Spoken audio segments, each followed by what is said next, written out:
नमस्कार, मी श्रीकांत उमरीकर. आपण पाहतात ॲनालायझर. लाईक करा, शेअर करा, सबस्क्राईब करा. ॲनालायझरचं ॲप डाउनलोड करा.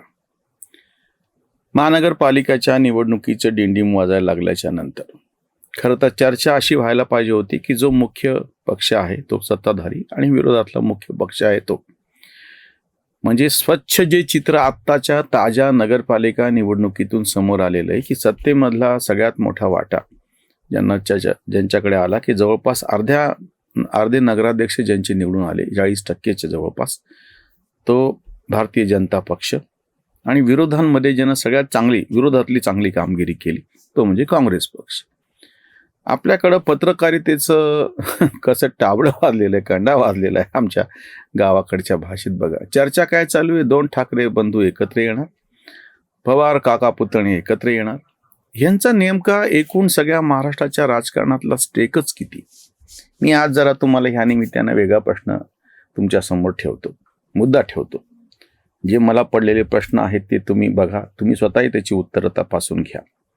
माझा दावा आहे की जे राष्ट्रीय पक्ष आहेत तेच प्रभावी ठरत आलेले आहेत. आधी काँग्रेस होता आणि नंतरच्या काळामध्ये भारतीय जनता पक्ष 2014 पासून ठरत आलेला आहे. ह्याच्यामध्ये प्रादेशिक पक्ष असे किती आहेत? हे जे दोन्ही प्रादेशिक पक्ष आहेत, एकीकडे शिवसेना म्हणजे उद्धव ठाकरेंची शिवसेना जी विरोधकांच्या बरोबरीनं होते, त्याच्यातला ते फुटले, आणि शरद पवार राष्ट्रवादी काँग्रेस.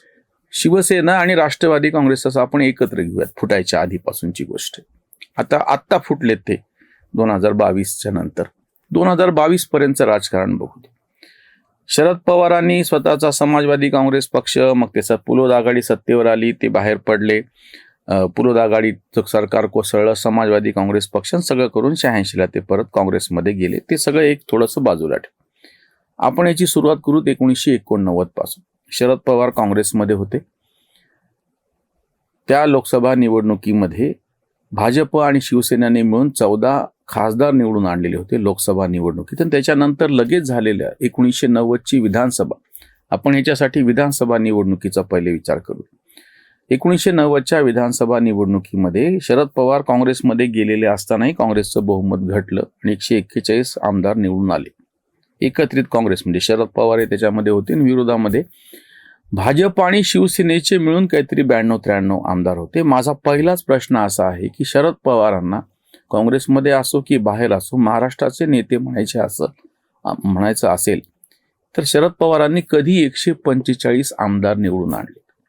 आज जो पवार काका पुतणे, पवार ब्रँड अशी जी चर्चा चालू आहे, त्याच्यामध्ये हे नेमके महाराष्ट्राचे नेते आकड्यातून कधी सिद्ध झाले मला सांगा. टक्केवारी मतं तर काय पाहायचं आपल्याकडे प्रश्नच येत नाही, कारण की ते मोजल्या जात नाहीत. मोजल्या जाते ते प्रत्यक्ष निवडून आलेले उमेदवार.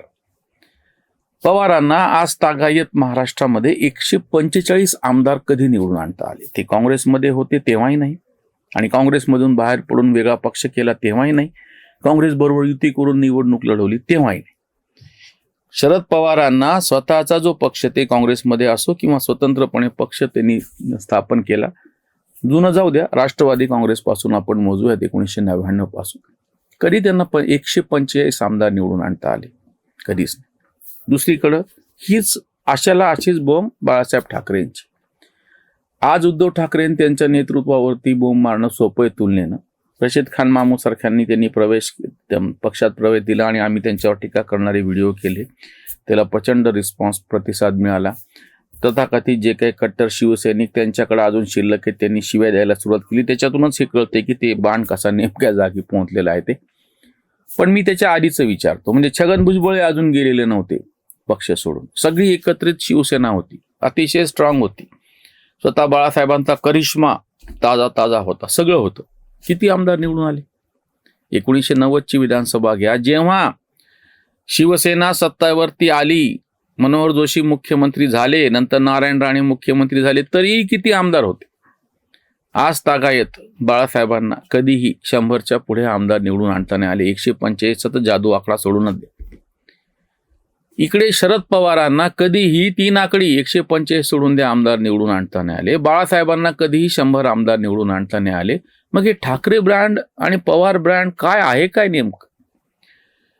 पवार काका पुतण्यांचं सगळे एकत्र जेव्हा राष्ट्रवादी काँग्रेस होती तेव्हाही 2014 मध्ये विधानसभा निवडणुकीत वेगवेगळे लढून स्वतंत्रपणे लढून भाजपने 122 आमदार निवडून आणले होते. ह्यांनी किती आणले होते? 41 का 42. त्याच्यानंतर पुढची भिजले पवार, सगळं चमत्कार झाला, सगळं झालं, एवढं करून किती आमदार त्यांचे निवडून आले होते? 54. कधी ते महाराष्ट्राचे नेते आहेत मला सांगा ना की ज्यांनी 3 आकडे आमदार निवडून आणले. बाळासाहेब आणि बाळासाहेबांच्या नंतर जास्तीत जास्त आमदार निवडून आणता आले उद्धव ठाकरेंना 63. 2014ला स्वतंत्रपणे लढून 63 आमदार आले, नंतर 57 आमदार आले आणि आता तर 20च आहेत. ती गोष्ट वेगळी. जो पक्ष कधीही अर्ध्यापेक्षा जास्त महाराष्ट्रामध्ये पसरलेला आहे आणि आकड्यातून त्यांना बहुमत स्वतःचं प्राप्त झालेलं आहे, असं कधी चित्र नाहीये. मग कोणी तयार केला हा ठाकरे ब्रँड? कोणी तयार केला हा पवार ब्रँड आणि पवारांची ताकद? मला तर वेगळाच मुद्दा आज उपस्थित करायचा आहे. सत्तेमध्ये असलेला भाजप आणि विरोधातला काँग्रेस हेच खरे एकमेकांच्या समोर उभे आहे. त्यांच्या ताकदीची चर्चा करा ना. आता मी तुम्हाला सांगतो, या त्या मुंबई महानगरपालिकेच्या निवडणुकीत कोणाला काय करायचं ते करू. ज्या पद्धतीने भाजप त्याचे सगळे डावपेच आखतो आहे आणि स्वतंत्र लढाईची घोषणा देऊन आणि वंचित बहुजन आघाडीला बरोबर घेऊन काँग्रेस काही ना काहीतरी करायला पाहतोय. त्यांना त्यांची विरोधकांची जागा मिळेल, ह्यांना ह्यांची सत्ताधाऱ्यांची जागा मिळेल. या दोन्हीमधून हे जो मधला पर्याय आहे, शरद पवार असो त्यांचा पक्ष आणि उद्धव ठाकरेंचं, मी यासाठी याच्यामध्ये एकनाथ शिंदेच्या पक्षाचं नाव घेत नाही, कारण की ते आता सत्ताधाऱ्यांबरोबर आहेत. त्यांना मिळालेलं यश सुद्धा बऱ्याचदा त्यांच्यामुळे असेल, भाजपमुळं. भाजप आणि त्यांची जर युती झाली तर त्यांना तो फायदा मिळेल आणि त्यांचे उमेदवार निवडून येतील. पण आताची परिस्थिती अशी आहे की तथाकथित ठाकरे बंधू एकत्र आले, ठाकरे ब्रँड, तरी काहीही त्याचा प्रभाव असायची शक्यता नाही. कारण आधी कधी नव्हता. ज्या मनसेचं एवढं सगळे नाव घेतात, किती त्यांचे आमदार निवडून आलेले? 13 जास्तीत जास्त. किती नगरसेवक होते? 6. जे 6च्या 6 उठून नंतर शिवसेनेमध्ये गेले. ज्यांची काही ताकद नाहीये त्यांची आपण चर्चा का करतो? आणि ज्यांची ताकद वाढत चाललेली, म्हणून म्हटलं मी, सत्ताधाऱ्यांमध्ये भाजप आणि विरोधामध्ये काँग्रेस, दोघांची ताकद वाढत चाललेली आहे.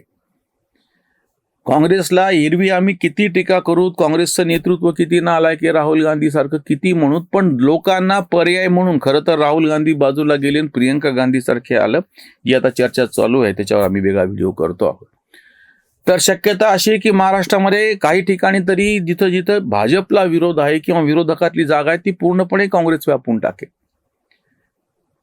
ती त्यांना सुबुद्धी कधी हो कोणास ठाऊक त्यांच्या दृष्टीनं, पण आता ते भाजपचेच स्टार प्रचारक असल्यासारखे वागत आहेत राहुल गांधीला नेता करून, तेव्हा ती गोष्ट वेगळी. हे सगळे जे आपले पत्रकार ठाकरे ब्रँड आणि पवार ब्रँडची चर्चा करतात, पवार काका पुतणे ठाकरे बंधूंची चर्चा करतात, यांची ताकद नेमकी काय आहे? अगदी तेव्हा 2017ची गोष्ट आहे. ह्याच मुंबई महानगरपालिकेमध्ये स्वतंत्र लढून भाजपच्या 82 जागा निवडून आल्या होत्या नगरसेवक. शिवसेनेचे फक्त 84, 2चाच फरक आहे. मग तुम्ही कसं काय ती ताकद नाकारता जेव्हा की सगळी शिवसेना एकत्र होती? त्या काळामध्ये त्यावेळेस मनसेचे जे काही सगळे निवडणूक लढवली, काय त्याचा परिणाम झाला? आताची विधानसभेची निवडणूक लढवली, काय परिणाम झाला? ज्यांचा काहीही परिणाम नाहीये त्याच्यावरती तुम्ही वाटेल तेवढी चर्चा करतात. तर तीच गोष्ट तिकडे पवार ब्रँडची. ठाकरे ब्रँड आणि पवार ब्रँडची चर्चा करण्यामध्ये कोणाचा इंटरेस्ट आहे? हे कोण पत्रकार तथाकथित विचारवंत सगळे पैशाला पासरे झालेले? अरे मग तुम्ही त्या एकत्रित जी सध्या काँग्रेस जी स्वतंत्रपणे लढू पाहते, तुम्हाला जर भाजपचाच विरोध करायचा तर त्यांची तरी बाजू घ्या ना. हे तुम्ही ठाकरे ब्रँडच्या काय मागे लागले? तुम्ही पवार ब्रँडच्या काय मागे लागले? काका पुतण्याच्या. विचित्र परिस्थिती आता अशी आहे की पुण्यामध्ये पिंपरी चिंचवडमध्ये शरद पवार आणि अजित पवार आता एकत्र येणार, तुम्ही आता म्हणणार असाल, अशा तुम्ही बातम्या लावतायत. तर पुढचा प्रश्न असा उपस्थित होतो की ज्याच्यासाठी त्यांच्या जे विरोधात गेलेले लोक आहेत त्यांचं कसं हे सत्तेसाठी वाटेल तसं करायला तयार आहे. तीच पद्धत शिवसेनेची राष्ट्रवादीची होऊन बसलेली आहे. कोण इकडं कोण तिकडं. पण आजही 2 स्पष्ट जे बिंदू दिसत आहेत सर्वसामान्य मतदारांसमोर. एक सत्ताधारी म्हणून तो चेहरा भाजपचा समोर येते आणि विरोधक म्हणून काँग्रेसचा येतोय चेहरा. शरद पवार आणि उद्धव ठाकरे यांना हे निश्चितच करता नाही आलं ना. मैं किधर जाऊ होता नहीं है फैसला, एक तरफ उसका घर एक तरफ मैं खदा, असं ते गाणं आहे ना. तसं यांचं होऊन बसलेलं. इकडं सत्ता आहे, इकडं तथाकथित सेक्युलर मतं आहेत, इकडं जाऊ का तिकडे जाऊ, हे करू का ते करू, पण हे त्यांनाच कळलं. पण हे दोन बिंदू मात्र ठाम आहेत, एकीकडे काँग्रेस आहे आणि एकीकडे भाजप आहे. शिवसेनेने ज्या पद्धतीने रशीद खान महमूद सारख्यांचं इन्कमिंग चालवले त्याच्यावरची ही उसंतवाणी. घेतला घरात रशीद हा खान, उद्धवतो बाण विसरला. पक्षात घेताच ऐसे आयरे गैरे, भडकले खैरे संतापाने.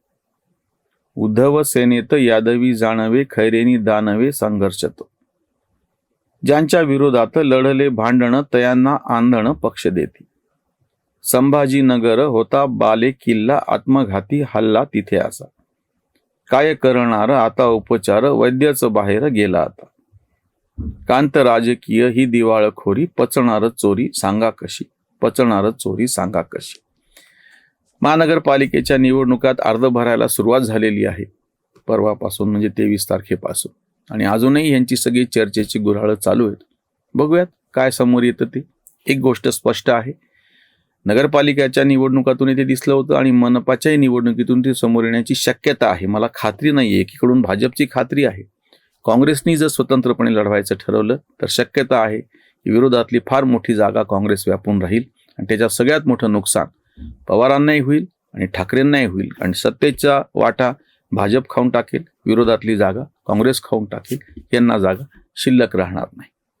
इथेच थांबूया. धन्यवाद.